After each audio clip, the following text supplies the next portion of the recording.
శ్రావణ మాసంలో శుక్లపక్షమిలో వచ్చేటటువంటి పంచమి నాడు గరుడ పంచమిగా నాగపంచమిగా కానీ చేసినట్లయితే దాని వలన విశేష ఫలితం. నేను ఒక్క మాట చెప్తాను, బాగా గుర్తుపెట్టుకోండి. మీకు కల్పన తెలియకపోవచ్చు, తేలిక మార్గాలు ఉంటాయి. నేను గరుడ పంచమి నాడు ఢిల్లీలో ఉన్నాను. ఢిల్లీలో ఉండి ఈ మధ్యకాలంలో తిరుమల తిరుపతి దేవస్థానం వాళ్ళు ఢిల్లీలో నూతనంగా నిర్మాణం చేసినటువంటి వెంకటేశ్వర స్వామి ఆలయ దర్శనానికి వెళ్ళాను. ఎందుకని?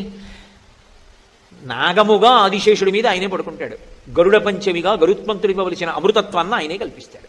అందుకని ఆయన దర్శనానికి వెళ్ళాను. నేను దర్శనానికి వెళ్ళేటప్పటికీ అక్కడ ఉన్నటువంటి అర్చకులందరూ ఏం చేస్తున్నారంటే, ఎదురుగుండా ఉన్నటువంటి గరుత్మంతునకు చక్కటి మంత్రాలను సమన్వయం చేస్తూ అభిషేకం చేశారు. ఆయన అభిషేకాన్ని మీరు చూశారనుకోండి, ఆయన చల్లబడతాడు అభిషేకం చేస్తే, అంతే. చూస్తే చాలు అనుగ్రహించేస్తాడు. అథవా అటువంటి తిథులు పోగొట్టుకోకూడదు. కనీసం నువ్వు గరుత్మంతుడికి అభిషేకం ఉన్న చోటికి వెళ్ళాలి, ఓ విష్ణు ఆలయాన్ని దర్శనం చెయ్యాలి.